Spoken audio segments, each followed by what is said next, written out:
I am so excited to have this guest with me today. She's one of my closest friends, and she has such a motivational story. I can't wait to share it with you.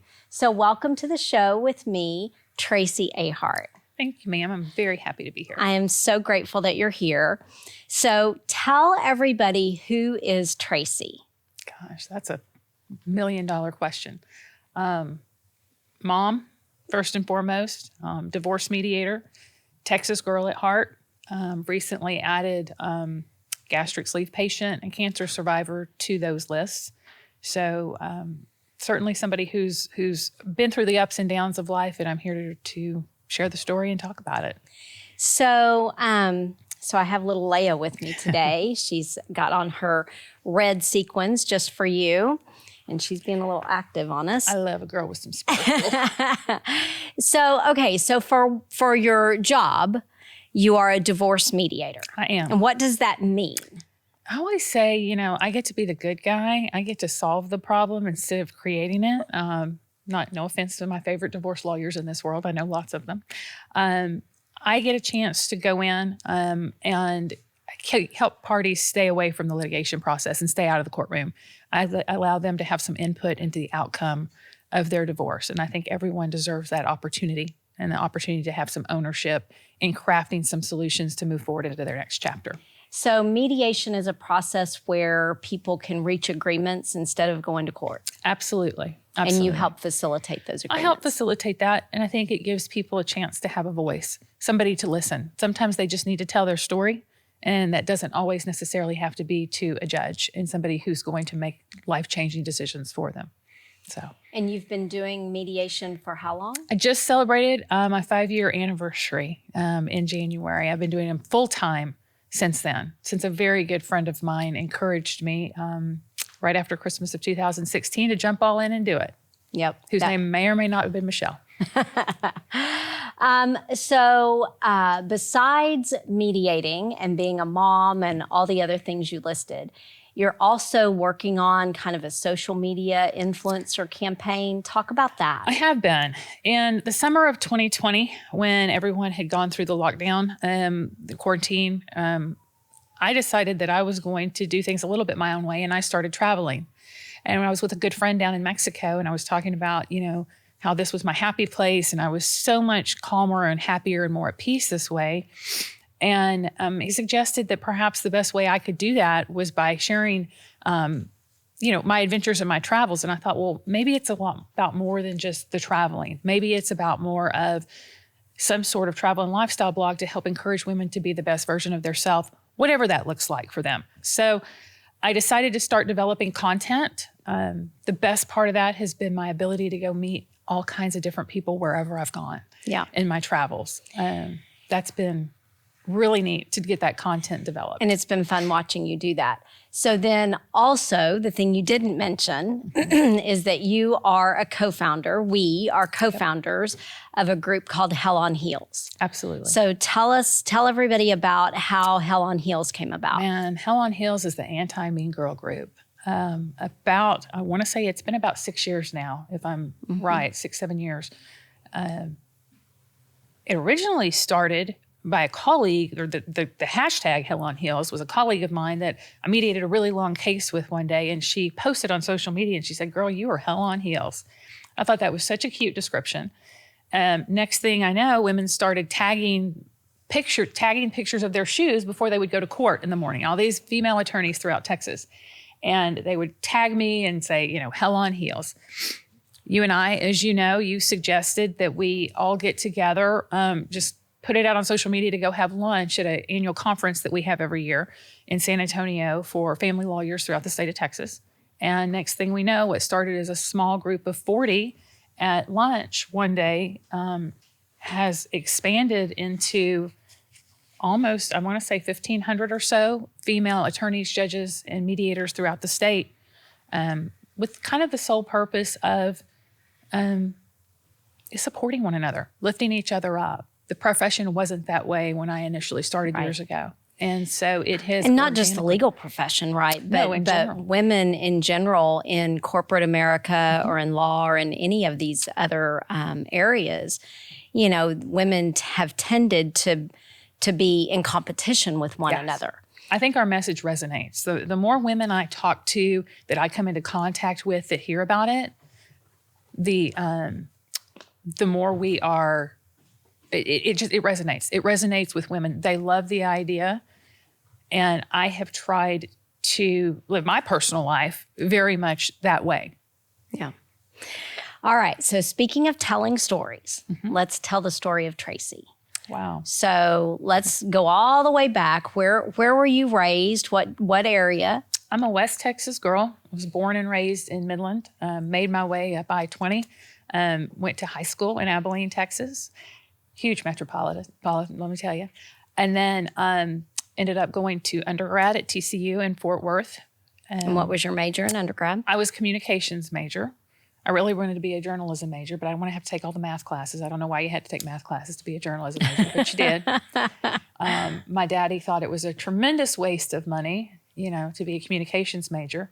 The irony of that is I was petrified at my first speech class that I had to take. I was petrified to get up in front of people and speak. And then after that, that was it.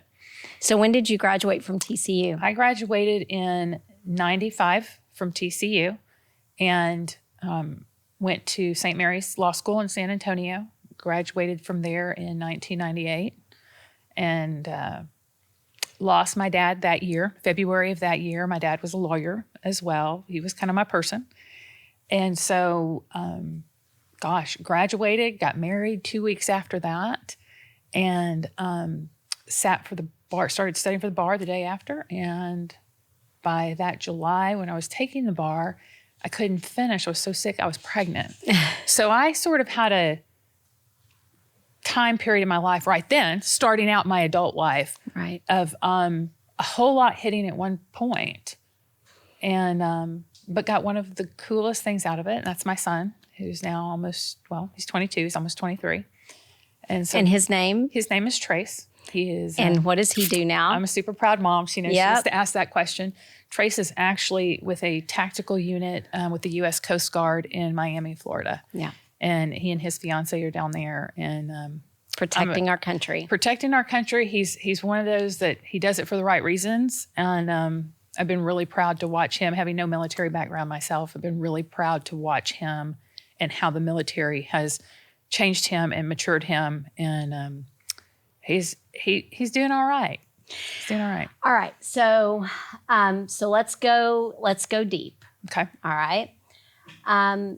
One of the things that I want people to hear is how, and we've all had them, right? We've all had those times when life kicked us into the ditch. Yep.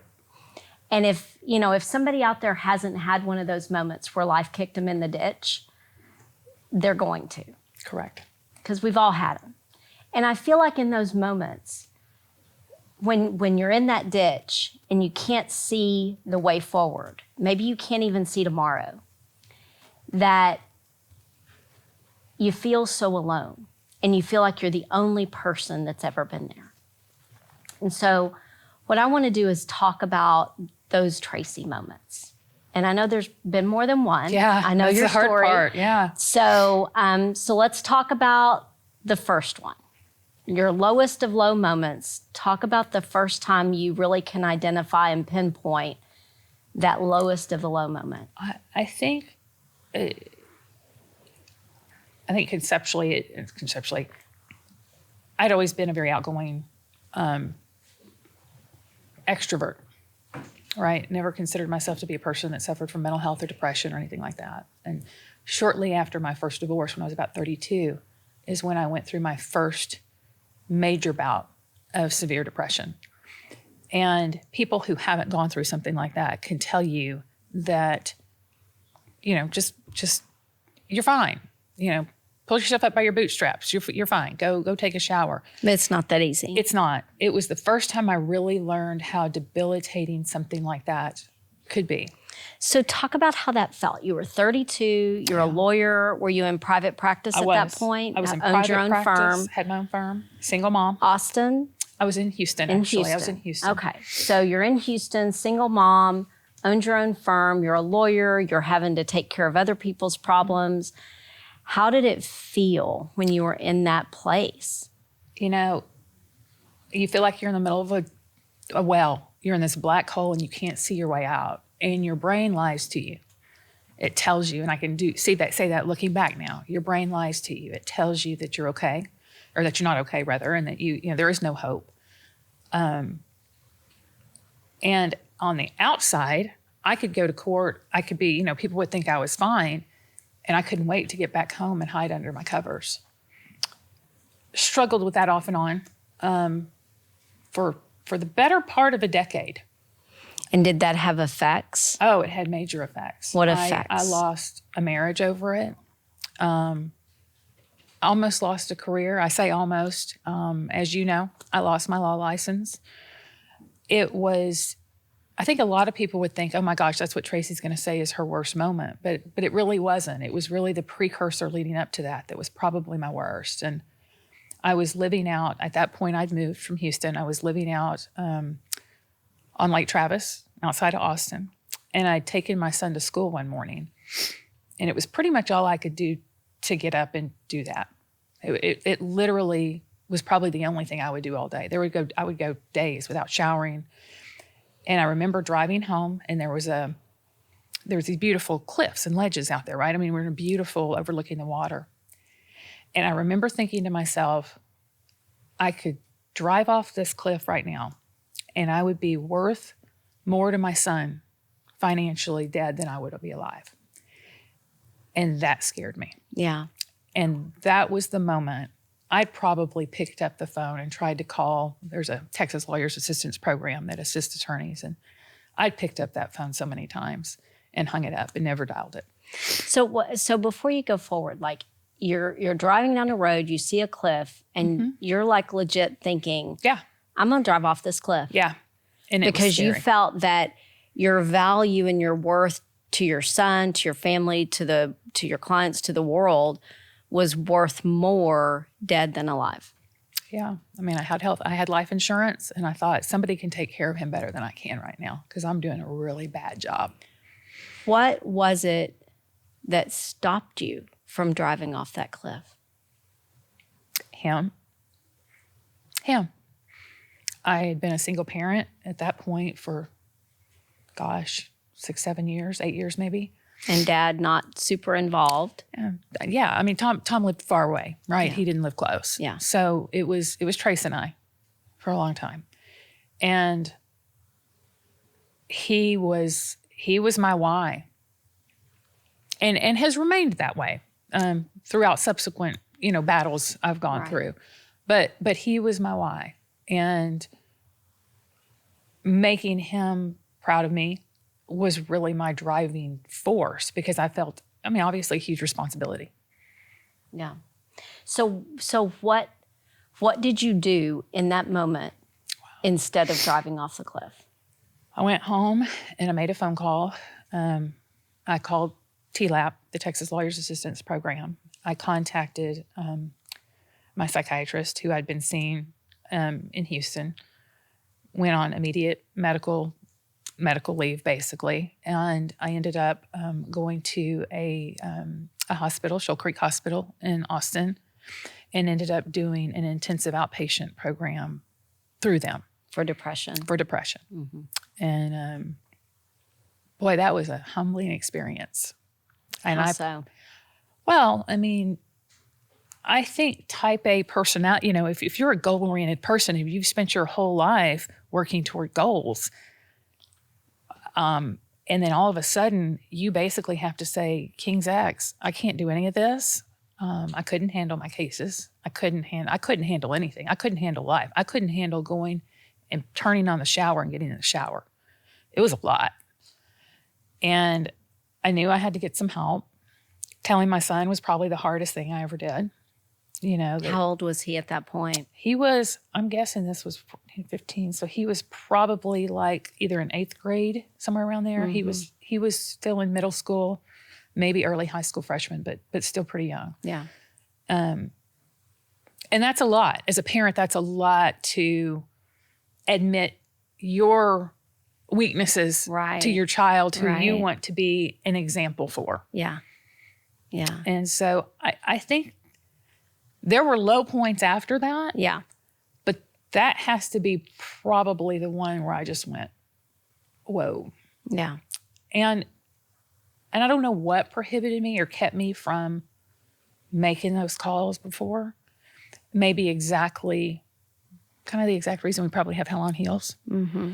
Because we don't want to admit our weaknesses to people, and we don't want to reach out for help. Well, as women, we're expected to be so strong, and we're almost never allowed a bad day. Right. Right. And then everybody's going to have them. And so if you hide them long enough, then they're going to come roaring at you. And it did, in full force. Okay, so what year was that? That was around 2014, I believe. Okay. 14, 15, around that time. Some of it's a blur. I mean, it's been a lot. So then from the hospital, the outpatient therapy, moving forward, what happened after that? So, I had some fits and starts getting myself back into practicing slowly but surely. I didn't love it. I had moments, I had some great clients that I loved, but I hated what I was doing. And I loved the courtroom part, but the rest of it was just too much. And as you recall, I went to lunch with you and a friend, another friend, attorney, day after Christmas 2016. I'll never forget that. And there was a whole discussion about, what do you do from here? And I had done some mediation work, and I really enjoyed it. There were so many aspects about it that worked for me and how I work. I didn't have to worry a lot about the administrative side of it, right? It was sort of I didn't have to worry about billing or taking care of any of that stuff, which was never my strength, right? I mean, my strength was in being a lawyer, but I was miserable. And so I followed your advice, and I always tell people everything Michelle tells me generally turns to gold if I listen and do it, even though it really pushes me outside of my comfort zone on a pretty regular basis. But when I do it, it ends up being amazing. Everything in life you want is outside of your comfort zone. Absolutely. And you are that friend that pushes me out of that, for sure.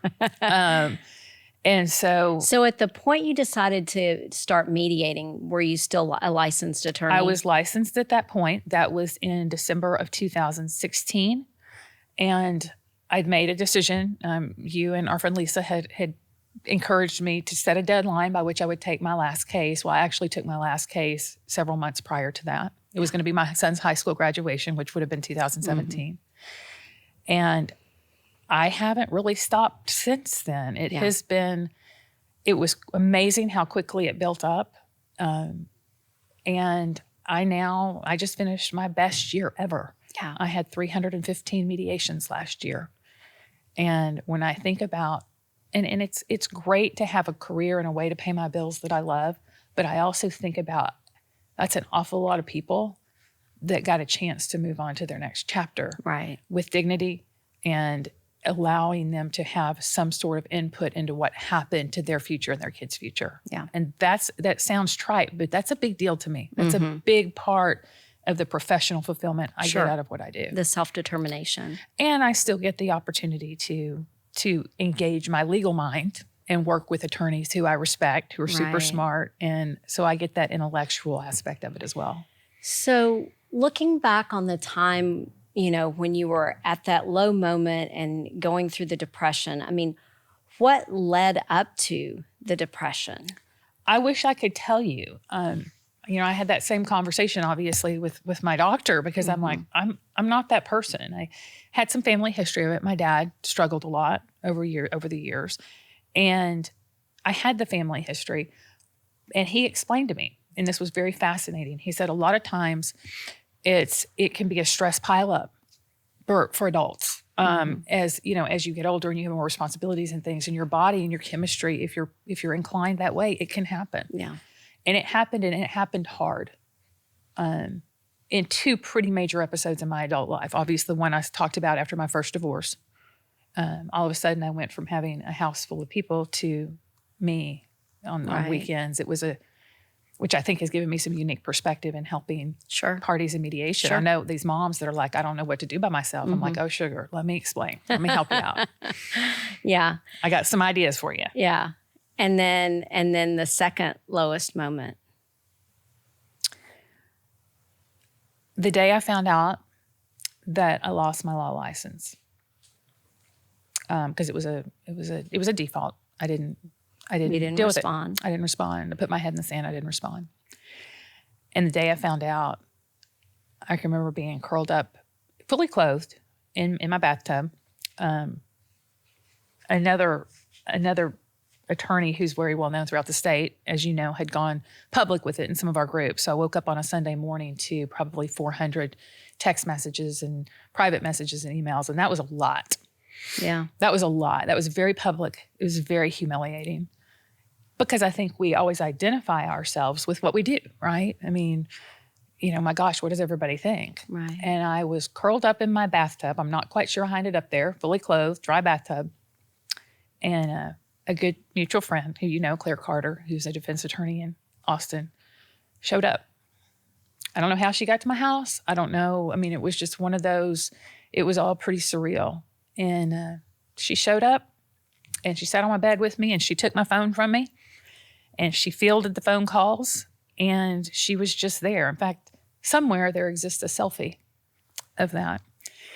And that was a lot. It was a lot to come back from, because I had stuff scheduled that next week. Yeah. Because you were still a practicing attorney. I was a practicing attorney. Well, I mean, yes, but I said I had, and mainly at that point, I was pretty much all, because this was over a year after I had decided to go straight mediation. Right. But so you still I already had a few mediation. cases. I still, I mean, I may have had one or two that were out there, but nothing. It was primarily mediation, but I had to get up that next Tuesday morning and go mediate a case. Yeah. Yeah. And as a mediator, you get most of your business from the lawyers, that you know. Exactly. So in that moment, you were suffering this great humiliation of losing your license, but yet you still needed to make a living and be a successful mediator, and you still had to kind of put on the strong girl face and go do it. Yeah, I did. And how did you do that? I just did it. I got up that morning and I picked some of my favorite high heels. Thank goodness it was one. It's funny how you remember things like this. I mean, I've probably done 1,500 mediations at this point, but it was actually down in San Marcos. So I wasn't in Houston. I wasn't with my normal crowd. And I put on a great dress and a pair of high heels. I wanted to feel as confident as I could. And I just held up my head and I went in and did it. And sometimes with mediation, it's like the curtain going up. You've got your rhythm. And as soon as I did that and I just started, I was able to just get through it. Yeah. I fell apart many, many times over the next several months and year, honestly. That was hard.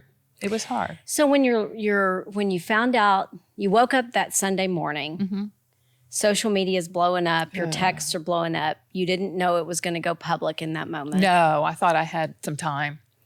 And like, what was going through your head? What was it like? I couldn't think because I was just it was almost like you hear about people being in shock. I mean, it was just so surreal. It was a surreal moment. And of course, my first concern was, how am I going to take care of my kid?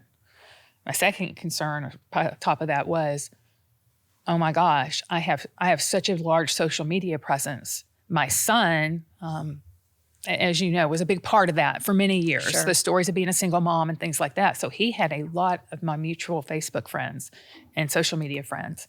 And I was petrified because he was off at college. And I was like, what am I going to do? How am I going to tell him? Yeah. So you hadn't told him about the problems leading up to that. No. As parents, I think we try to protect our children. I didn't ever want him to feel like he wasn't going to be taken care of. Yeah. Yeah. So Claire comes over and probably physically lifted you out of the bathtub. Pretty much. I mean, I just remember lying on my bed with her and talking and, she just fielded everything. Yeah. And she was just there. I mean, I don't even know that we talked a lot. She was just there. It reminds me of the Winnie the Pooh cartoon about Piglet just being there. Yeah, very much. Mm-hmm. Very much. She was just there. Yeah. And what was interesting about that whole experience, and you know me, I've tried to really find silver linings in every experience in my life. And attorneys out there are going to think I'm crazy when I say this, but I think in a way, the way it went down was not good, but it was probably the best gift I've ever been given in my life. Isn't that amazing that sometimes your worst day in life ends up being your best day? That's my experience, is that the bad stuff always seems to yield something more amazing around the corner. And it's really hard to see it at the time. Yeah. Yeah. Really hard. Sure, you're laying in that bathtub. You couldn't see tomorrow.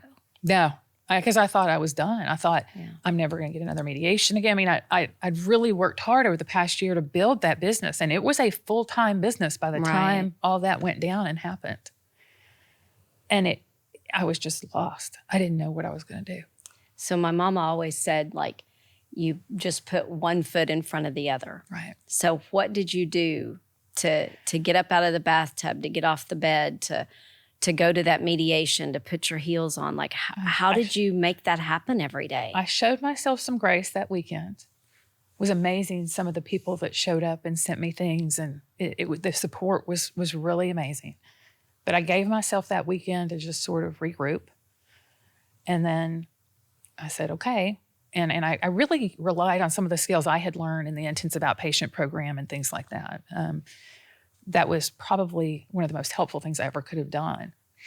And I literally went back to basics. And it was telling myself, okay, pick up the toothbrush, put toothpaste on it, put it, turn on the faucet. It literally gets down to that very basic level, one step at a time. And to this day, I do that when I feel overwhelmed with something. Yeah.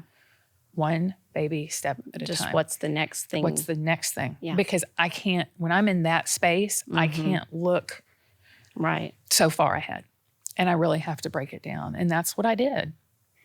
And held my head up and kept another great piece of Michelle advice. I kept posting on social media the way I normally did about my mediations and my, I just kept going. Day after day after day. Yeah. And that was really how I've survived some of the worst parts, is just going back to basics. Yeah. And so from there, so you lost your law license, but you were able to keep mediating. I was, yeah. You do not have to be a lawyer to be a mediator. That's my public service announcement of the day, because it's amazing how many professionals who are licensed don't know that. Right. Right. And so you were able to keep your mediation practice. You had transitioned to this mediation practice, and it was able to keep going even though you had lost your law license. It was. I had some bumps. I had some people that, that left me, and then I had others who were as loyal as ever. And, I think I spent a long time, we all second guess ourselves. I spent a long time thinking, well, they're just being nice. But lawyers like I know lawyers, and if I'm not doing a good job and getting their stuff done, then they're not coming back. Right. And so, it was just, it just slowly built and built and built some more. Yeah. And so all of that happened before the pandemic. So you were mediating in person for people leading up to the pandemic. Talk about how you were affected in 2020 with the shutdown. Wow. So that all started spiraling around mid-March. And again, another piece of Michelle advice said to me, I think things are going to shut down. You need to get yourself a platform to do this online. Go get a ring light. I'm like, what the hell's a ring light? We're not talking about somebody that was super tech savvy. So I continued mediating all through March. My folks up there in Houston, in person. I had one of my busiest months. I think I did 35 that month. Yeah. It was crazy. Yeah. And then it started shutting down, but I immediately, on your advice, I got myself set up over one weekend. I got updated headshots. I got a virtual platform called Instant Mediations that I was using. And I put a video out there, and I put it out on social media to these lawyers and said, I'm here. We didn't know at the time that was going to be the future now 2 years later, but I said, I'm here, we're set up, we're ready to help you if we need to. And as you know, things kind of shut down, slowed down. April, May. By June, I was back up to sort of my minimum full-time number. Since July of 20 through pretty much January of this year has been the busiest time I've ever seen in 20 years of being in and around family law. Yeah. And I've had my best years. And you switched in that time frame to 100% virtual mediation. I am essentially 100% virtual, particularly now, not necessarily by choice on everything, but yes, it is 100% virtual. So I've done things like gone to Mexico on vacation for 10 days and mediated from there. Yeah. It's been really effective, I think. And I just pivoted and did it. Right. And if you'd have asked me that this is where I'd be 2 years ago, I'd have said, no way. Right. All right. So now the hard part. Mm-hmm. So in the middle of the pandemic, Yeah. Before we get there. Yeah. You had gastric sleeve surgery. I did. When did you do that? December of 18. Yeah. December of 18. And went to Mexico for that. I did go to Mexico for that. Found a great doctor. Do it every day and twice on Sunday. What made you decide to have gastric sleeve surgery? I'd spent my whole life struggling with my weight. And I think it affected everything. I think it affected my mental, emotional, the whole bit. And after I turned 40, the things I'd done for my yo-yo dieting for years had not worked. And I decided it was time to jump in and do something about it. And so I did. And I didn't tell many people. I didn't tell my mom. I only told my kid a few days before. And I went and did it. Yeah. I mean, I did my research, obviously. Of course. And you lost? I lost from my highest weight, 85 pounds. I lost 55 from date of surgery to now. Okay. So leading up to the next part of the story, you were working out, you had lost weight, you looked and felt better than you'd ever felt. Yep. Your career had made a comeback. Absolutely. So in that time frame, I mean, you were living your best life, right? Right. Right. So then what happened? So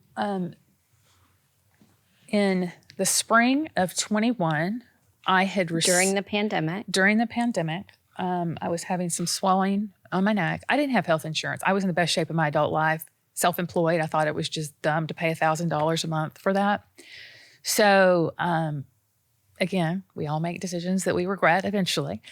And so you're right. I was working out, great health, started having some swelling. Had a doctor tell me, an ENT, say, it may be a parotid gland infection, you're fine. Long story short, after my second vaccine, it was sort of one of those things that was a bit of a happened for a reason. It activated my immune system, and as it turned out, I was diagnosed with non-Hodgkin's lymphoma in April 1st, officially, of 21. So not necessarily blaming the vaccine, but saying that No, not blaming it. That it triggered it. It's apparently very common for it to trigger your immune system, and so your lymph nodes will swell and so forth and so on. And so it was kind of a godsend. I know that sounds crazy, but But the lymphoma was there. The lymphoma was absolutely there. It was already there. It did not cause the lymphoma. It certainly caused my immune system, though, to flare up, right? Which your lymph nodes obviously are part of. And so that's what And so you had swollen. Basically, your symptom was that you had swollen. My whole face. Yeah. It looked like my face was square almost because it was so swollen. And you go to the doctor. Yeah. And you get the news that nobody ever wants to hear. No, I mean, the doctor walked in, the first oncologist I went to, and he's like, we've got some lymphoma to talk about. And I'm like, what the hell are you talking about? Like, I've got to get to mediate. Like, you got 30 minutes, buddy. Let's go. I mean, it's a little bit of my attitude. Of course, I walk in with this 18-inch long blonde hair, and I've got my hot pink floofy, purse and my shoes. And I'm like, I'm not looking like anybody in there. I'll tell you that. I remember telling a friend, everybody was old and sick. Like, what am I doing there? But I was there. Yeah. I was there. And so how did you feel in that moment when he told you that you had cancer? It was surreal, a little bit of denial, a lot of denial, actually. Like, this happens to other people. This doesn't happen to me. I mean, I'd always heard about it, but I had no history. No history. Right. No family history. None. Yeah.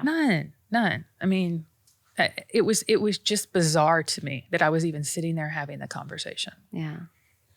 And then you had to tell your kid. I did. I did. I had a good friend. He came and sat with me while I told Trace. That was really hard. And I didn't have all the answers that he had questions for either. I said, look, I'm just sort of new to all this and learning. And yeah.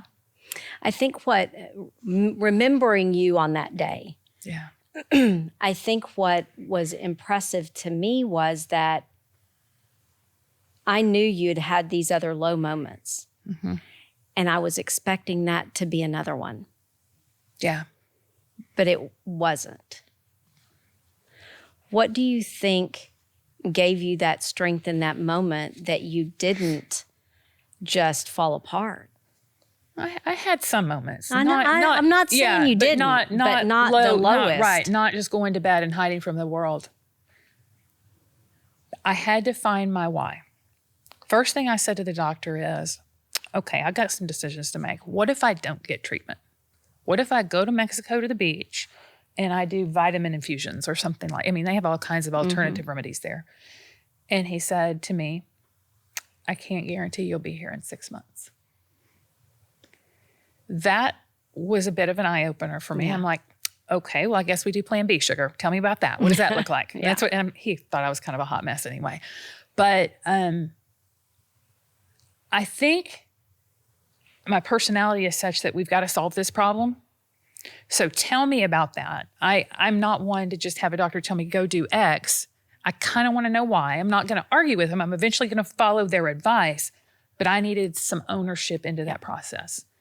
And so that's what I did. I just set forward with the problem solving. Okay, well, let's do what we've got to do. Do you think the skills that you had developed in doing mediation for all of those several years kind of gave you that mental mindset? That plus I think the life experience, I think going through those severe, bouts of depression, I think getting the tools that I needed through therapy and through the intensive outpatient program particularly, and just learning that I can survive the bad stuff.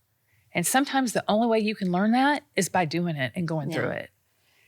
And I've been through enough of it that I think it was just one more thing for me to do. And I'm still not completely through it from a mental, it definitely, I always say I would have rather gone through the disbarment 10 times than to go through what I've gone through the past year with the cancer. Which sounds awful, I know. But I'm still getting my bearings. I'm still finding my equilibrium. So, what was it like to go through your first chemo treatment? They really liked me there. I made friends. At my first chemo treatment, I showed up in a hot pink dress, fabulous high heels. Formal gown? And I didn't wear the formal. I wore the formal. No. The ball gown was the last treatment. Okay. With the tiara and the sash and everything. I showed up in a hot pink dress and a tiara because I thought, if I'm going to do this, I'm going to do it the way I do everything else. And I'm going to get up, dress up, show up. And quite frankly, it was the only thing I could have done. It was very important to me. They give you this IV Benadryl before your first chemo. And I'm like, oh no. I mean, because I'm like trying to fight falling asleep. The nurse is like, just relax, fall asleep. I'm like, oh no, I want to know what you're doing. So I'm like writing it all down. I'm like the best student at chemo class, And they fight, bless her heart. I mean, I just wanted to know. I'm like, what is this poison you're putting in? I mean, I'd just gotten this port. I'd already been through this craziness. And so it was in many ways very anticlimactic, the actual procedure itself. I actually went to Las Vegas 2 weeks after that. I still had my hair at that first treatment. I didn't have it shaved until about, 10 days later because I didn't want to lose it.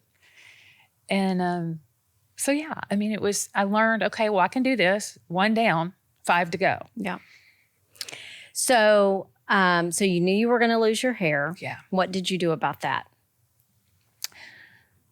I, of course, asked the doctor, are you sure? You positive about that? And he unfortunately told me he was. And so I decided, well, if I'm going to do this, I want to look. It was important for me because I was really processing a lot. And it was important for me to look and be as normal as possible and keep working, not only from a financial perspective, but from an emotional perspective, to keep my life as normal as I could. So And not very many people knew that you had cancer. no, it was a at that point. very, very small, because So I didn't want it to affect my business to the extent I could, I wanted to control the narrative and make sure that it was my story on my terms and my time. Yeah. And I knew I was going to have to go public, but I needed some time to do that. So I found I call her the bougie wig lady, a phenomenal woman named Shanna Mall down in Austin. And that's all she does. And I remember sitting in there the first day when I went in to see her, and they put you in this great little room with comfy chairs like this. And she's like, so how can I help you? And I literally I couldn't even get it out, big tears. And she goes, come with me.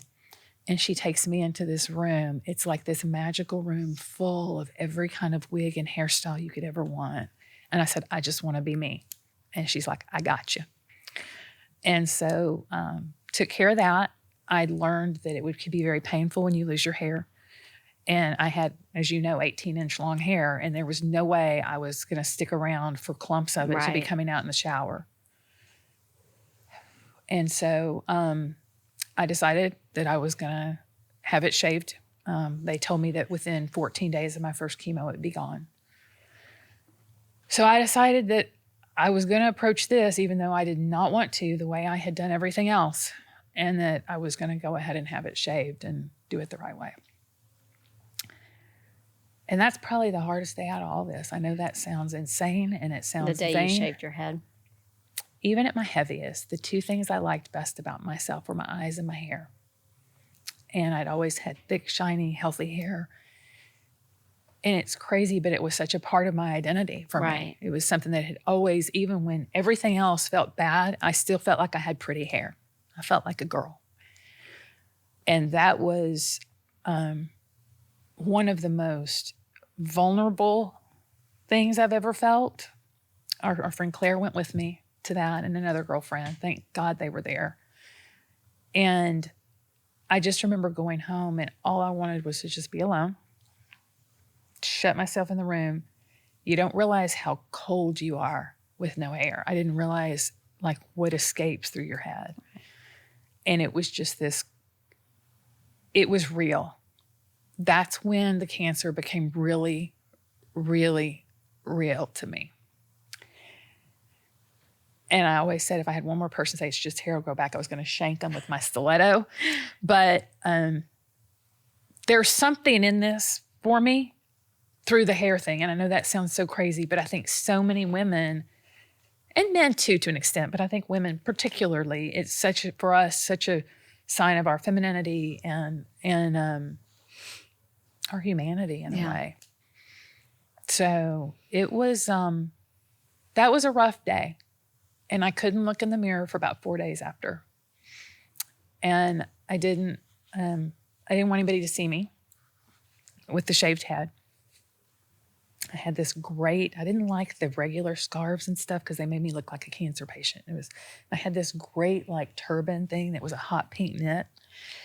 And it's like my security blanket. I mean, it still sits next to my bedside. Yeah. And so I'd let people see me in that, but rarely. And then one morning, my son took 30 days leave. Coast Guard's pretty awesome about that. They sent him home for 30 days as I went through my first treatment and stuff. And I accidentally walked out and he was in the living room. And he goes, damn, Mama, now I know why they say I've got such a good looking head when they shave my head. And he's like, I got that from you. And you know Trace. So his compliments are sparing. And that was a compliment, even though it was all about him. Totally. And it made me laugh. And I literally got big old tears. And I'm like, thank you for that. And I laughed, but gosh, that was a lot. Yeah. And so as crazy as it sounds, as many procedures as I've had. And I mean, I got admitted to the hospital for 5 days with neutropenic fever in the middle of all this with a 54/40 blood pressure. And a doctor telling me, you almost waited too late to come in. I didn't know, even then, even in those moments, for whatever reason, that day was the hardest for me. Yeah. But you had an awesome wig. I had an incredible wig. I almost wore it today, but as you know, I'm working with trying to be comfortable with myself where I'm at in this stage and in this season. Right. So where's the cancer at now? Right now I'm in remission. Let's see, my last chemo was right at 6 months ago next week. And you wore to your last chemo. You had a theme for every chemo I had a theme. treatment. Absolutely. Are you kidding? All right, so the first one was the hot pink. The first one was the hot pink. And of course, the first three, nobody really knew, like publicly. So I still posted my, just because it's Friday. The second one was chemo instead of Cancun. And I had my great beach bag and my great, matching shoes with palm trees on them and a matching palm tree mask and a big beach hat. Like this doctor, God bless him, he's so cool because he literally like never even skipped a beat when I walked in looking ridiculous. Yeah. The third one was lemons to lemonade. And I had this great 50s retro themed lemon dress with the matching big Kentucky Derby hat. And I brought not cupcakes, but cookies, lemons to lemonade themed cookies to all the patients. And like all the kids at chemo thought it was so cool. Yeah. And of course, I'm like the youngest, like it's a bunch of old guys. And they just loved me. They just wanted to see what I had on next to them. And then I think I did a chemo couture cowgirl one day. And then I did a... and for the cowgirl look, somebody made you a mask? Yes. One of our dear Hell on Heels sisters, Elizabeth Pagel down in Houston, made me a matching mask, a chemo-themed, a cowgirl-themed mask to wear to that. And then... Because, of course, you're going through all this in the pandemic. Then the pandemic, I had nothing... I certainly wasn't buying shoes or doing. I mean, that was literally sort of my thing. The biggest thing I had to do was get through work every day and plan for what my next chemo thing was going to be. So I'd shop online or have stuff sent to me. Yeah, it was sort of what I had to hold on to, and I promised myself I'd do it. Yeah. By the next to last one, I was super sick. I mean, when I look at pictures, and it was life as a bowl of cherries, and I mean, I had the whole red high heels and the whole bit. But man, I look at those pictures now and I remember how hard it was. I remember standing at the back door in tears before I went out. I mean, I didn't think I could do it. And you felt terrible. Oh my gosh. By that point, I was so sick and so swollen and just trying to just push through. And then, so the last one, you were the beauty queen. I showed up in a hot pink long ball gown with sparkly badgley meniscus shoes. And I had myself a warrior princess sash made and my tiara. And again, the doctor like literally did not even skip a beat. Like, I'm like, he must think I am nuts. Yeah. But it gave me something not only to hold on to, but I think it gave other people some hope and some, like I said, the other patients, and there were some people that were way sicker than I was in there. And it was kind of cool to see everybody smile. Yeah. And so it's what got me through. It was a promise I made to myself. And as silly as it seems, it's what made me walk out that door, particularly those last few rounds. Yeah. So in remission. In remission. That's all we can say. It's not a sprint. It's a marathon. It's going to take time. It's going to be, every 8 weeks to 12 weeks scans and stuff for at least 2 years. And then after that, we'll see. So right now, which is why it was kind of an interesting time for me to be doing this with you, people are like, oh my gosh, you're in remission, you're done. Doesn't really work that way. And so, and I think I've said this to you before, I feel a little bit like I've got one foot in each world. Yeah. And not that I really belong in either one yet. It gets better every day. Nobody tells you how hard the recovery part's going to be. So what's been the hardest part post-remission? The fatigue. Yeah. The fatigue. I'm used to going a million miles an hour. I'm used to putting in full days and I'm up and going to the gym in the mornings and all that. And learning to, my therapist was actually telling me about the spoon theory. You've only got so many spoons each day. Here are your spoons and they represent units of energy. What are you going to spend them on? And so I've had to make some choices in that regard. And it's frustrating for me. It's frustrating for me. I feel like I've aged 10 years sometimes. And I want to go and do and be Traci again. And I've had to really focus on what that looks like. And it's not better every day. It's more of a every week, every couple of weeks. If I get sick, it hits me a lot harder still than, a sinus infection is going to put me down for a week or two. Right. But there's a purpose behind it all. Yeah. And I firmly believe that. And if I didn't believe that, I don't think I could keep moving forward the way I have. And your hair started to grow back. Yes, I am looking at a silver lining on that. I'm very grateful. It's come in super thick and curly. Good Lord, I don't know what that's about, but yeah. And it's so cute. I mean, I know you don't like I get it all the time. You don't like what it represents, but it is fantastically adorable. Well, thank you. It doesn't feel like me. I'm trying to work on embracing that and sort of, I think, in each chapter of our life, none of us are the same we were from 20 years ago or 30 years ago. Let's hope not. Right, no kidding, right? I'm hoping that as time goes on, I get more comfortable with it. Yeah. And it's a process. It's a chapter. You'll have new hairstyles along the way. Right. So I'm just going to have to learn to be creative and work with it. Yeah. Well, it's adorable. I love Thank you. it. I love it. All right. So what would you tell somebody, a young woman out there who has just gone through a divorce and is a single parent and is driving that driveway, that roadway that you drove, and sees that cliff, and in that moment thinks, I'm better off to everybody around me dead than alive? Yeah. What is the advice you would tell her based on you looking in the rearview mirror and seeing all the things that have happened and come from that moment? And I've kind of had the opportunity to do that, obviously, through my mediation. And, I always tell people, you're young. You've got so much life ahead of you, so many more memories to make with your child, so many more stories. And you're going to have to look at the long game, sugar. You got to look at the long game, because in the moment when we have a bad day or we have a bad moment, don't look for a long-term solution to a temporary problem that's going to change not only your life, but your child's forever. And I tell them to find their why. Why are you doing this? You need to get your self-counseling or get strength for yourself so you can be there for the people you love, because otherwise you'll zap yourself of all the energy that you got, and you'll have nothing left at the end of the day to give to them or anybody else. So 3 pieces of Traci advice. Traci-isms. They're short and they're sweet. One of which I learned from my daddy, and that is get up, dress up, and show up. The rest is going to take care of itself. I think it's so important for us to put the oxygen mask on ourselves. And that may not, whatever that looks like for you, whether it's taking just some time in the morning or when you get home at night before you walk into the house and get bombarded by kids or whatever.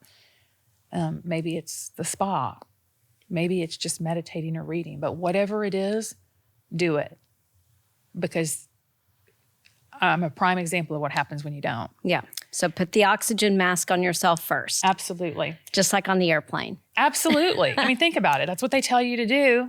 And yet we don't, we wouldn't think twice about it if we were on a plane. But we, in day-to-day life, we put that to the side. And we worry about everybody else. Absolutely. Women are so guilty of that. Absolutely, we are. The last one, which ironically, I didn't realize quite how much I said it or what an impact, but my future daughter-in-law, Arison, who just graduated from college, is living out in Miami, she wrote a post when she graduated, and she said, now it's time to put on my big girl panties. You do say that a lot. I do say that, but apparently I say it because it means something, and for me, it's like, okay, come on, buttercup, time to let's just do it. Dry the tears. You've had your time to give yourself that grace, but then step up and let's do it. And sometimes it's just, that's what I've done, to just kind of fake it till I make it, till I'm actually doing what I'm supposed to be doing, right? Yeah. And before long, you actually are doing it. And you look back on that and you go, wow, how'd that happen? And it happened because you did it every day and you were consistent and you to the best of your ability, you got up and you did it. And it's just, they're basic. They're not real profound, but man, it's how I've coached myself through a lot of this. Yeah. Do you think that having those kind of mantras for yourself have been an important thing to get you through those, even down to the nanoseconds of just doing the next thing? Absolutely. Absolutely. Because when you're so overwhelmed, think about it. When you're just so overwhelmed and you can't even think of where to start, what do you do first thing in the morning? Just brush your teeth. Get up and do it. All you gotta do is brush your teeth. You turn on that faucet. For me, part of the reason I wear dresses all the time, as you know. I mean, I don't want to have to think about it. I've got a whole wall of fabulous shoes. All I got to do is pull a pair of shoes and a dress, and I'm put together. Yeah. Simple, but builds confidence. If you look good, you feel good, in my opinion. Yeah. And some days I've had to fake my way through the rest of it, but at least I've done that. Love it. Yeah. Love it. And so speaking of shoes, we have somewhat matching shoes. Yes, we do. So maybe, I don't know if Come whether on, the heels, camera, ladies. maybe one of the cameras can see those. So talk about the shoes. The shoes have a constant reminder to me. I think it's not just about the shoes, it's about the attitude, which is kind of And that's my what hell is on written heels. on yours, That's what's right? written on mine. Mhm. Yeah, it has, when life gives you lemons, make lemonade. I've got put the oxygen mask on yourself, put on your big girl panties. Yeah, I love it. And these are hand painted. These are hand painted. I copied you because you got yours done, and I got found the mine lady done. and had her do mine. Yeah, And mine say hell on heels, tough but feminine, confident. I think that's it. I got all kinds of other Yeah. signs on here. I just can't read them all. But Yeah, me too. But yeah, I had mine done first for Yep. Hell on Heels Yep. for our group, and then you had some made. So to I had match 'em. these made this year. Mm-hmm. I spoke when I spoke at our. We do an annual luncheon every year, and that was the week before my last chemo treatment, and I needed a little motivation in my life. At that point, that was a tough one to go do that, Yeah, but yeah. I did, and yeah, so we had them made. And what was the song that that you talked about at the Hell on Heels luncheon? Oh, Lizzo's song. Do your hair toss and check your nails. Yep. How are you feeling? I said feeling good as heels. Feeling good as heels. Yeah. I love it. So, all right. So let's do something fun. Okay. All right. I'm gonna. I have this ball. Oh, God. I found this ball on Amazon, where I find most things, by the way, except for my shoes. Yeah, I'm not an Amazon shoe girl. But so I'm gonna toss it to you, and wherever your thumb lands, Okay. you answer that And if question. I miss it, then we're really up a creek. Yeah, if it goes over there, we'll have to take Yeah, a I break. didn't. I wasn't. The coaches loved me in high school because I was tall, All right, I'll and I'm toss like, it no. easy. Yeah, Okay, I'm a are you- girl. are you Yeah, ready? I'm ready. All right. Wherever your thumb lands, you can't pick your Oh, question. your claim to it was on Your your claim to fame. All My right. claim to fame are these shoes, man. Yes. My love of shoes. Probably my love of the boy. My life Yeah. with the boy. The boy, that's The boy. what you've always called him. I've always. In fact, he's in my phone. It's the boy. Yeah. All right, you can throw it back to me then. All right, let's see. Family is. Aw. That's a good one. So Yeah. my family is my husband, my now 3 puppies.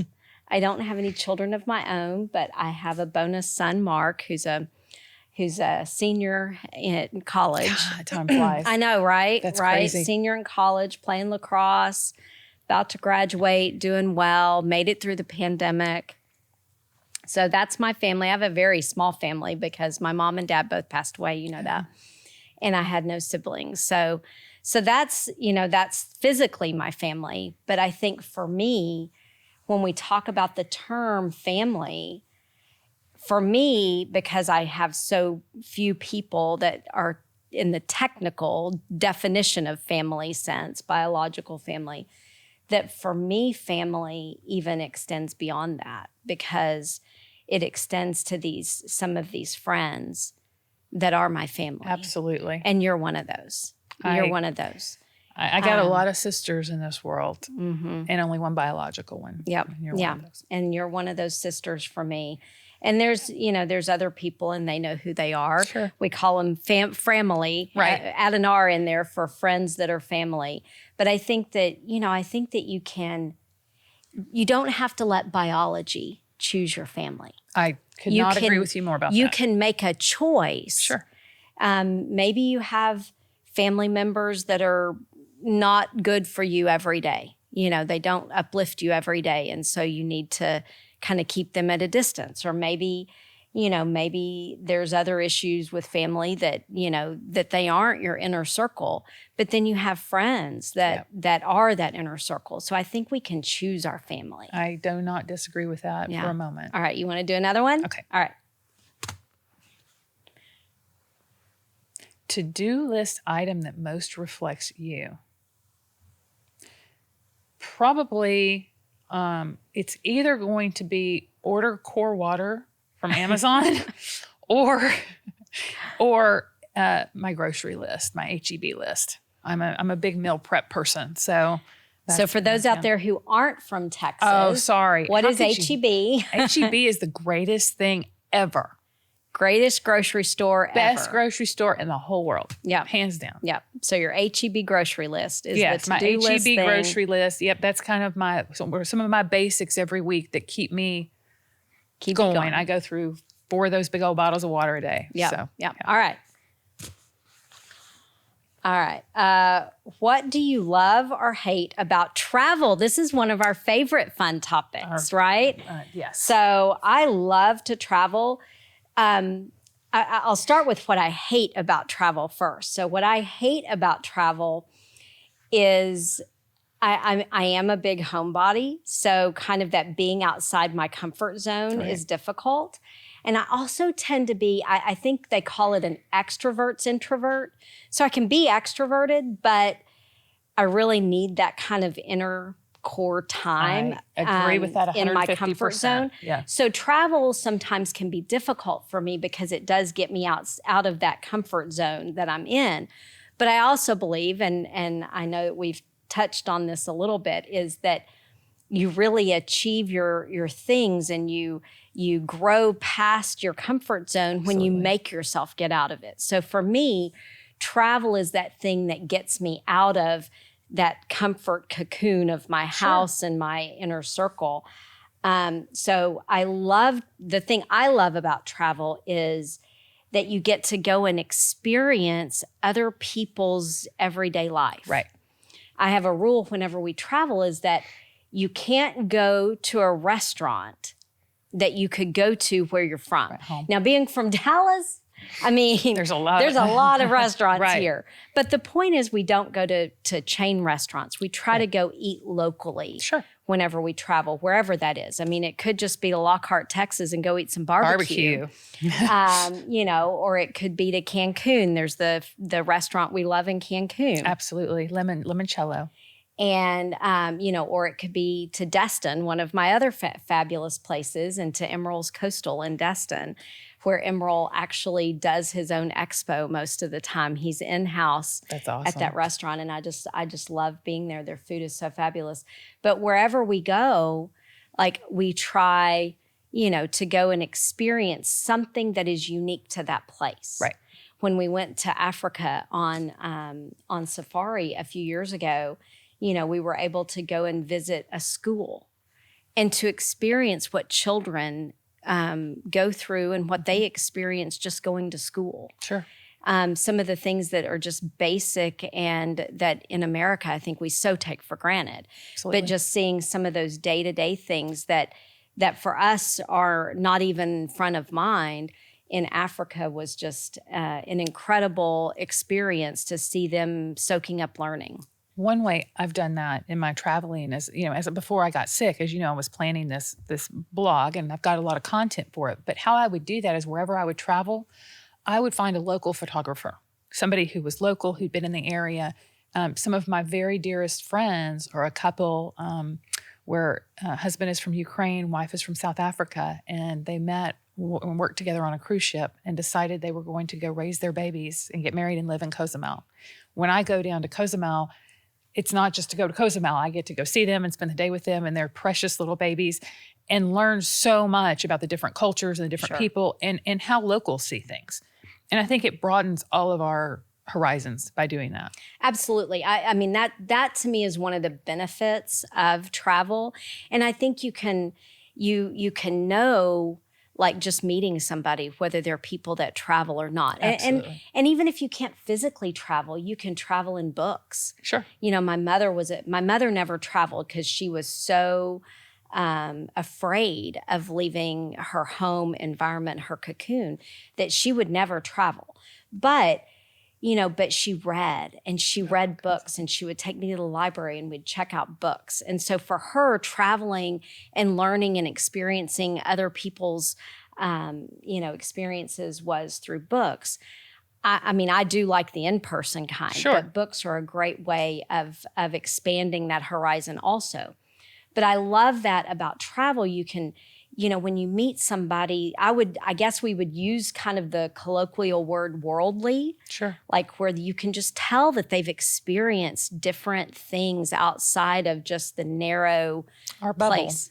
Get outside of your own space and learn. And I think even just doing what both of us do for a living, in a way, if you think about it, we deal with all kinds of different people from different backgrounds. And it's important to try to meet them where they are. Yeah. Yeah. I think of it like as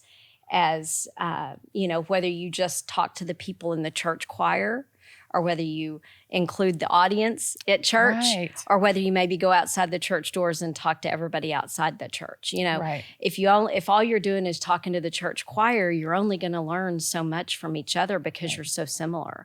And only when you experience people that have different backgrounds and cultures and experiences and daily lives and, the things that even maybe here in America or in Texas that we think are big deals, kind of what you call Right. first world problems Sure. or whatever, that other people are like, wow, I wish I, had that problem. I think it's so important to experience that. Absolutely. All right. So thank y'all for joining me for this episode. I'm so glad and grateful that y'all got to meet my friend Traci Ahart. One of the things that has been very meaningful to me that I have learned just from experiencing and watching and being friends with Traci is this concept that you are stronger than you think you are. You heard Traci talk about how important her hair was to her, and that, before she went through cancer, that she felt that at least she had her eyes and her hair. And then when she went through the cancer, she lost her hair, and that just had such a profound effect on her. So even through that loss of losing down to one of the absolute minimum things that she thought made her her, she found strength in that. And she found the strength that she didn't even know she had. So she tells all of us to get up, dress up, and show up. And if you take one thing away from her, take the strength in that even if you're at your lowest moment, you don't know how to go forward from where you're at, that if you just get up, dress up, and show up, you're going to find that inner strength that you don't even realize that you have.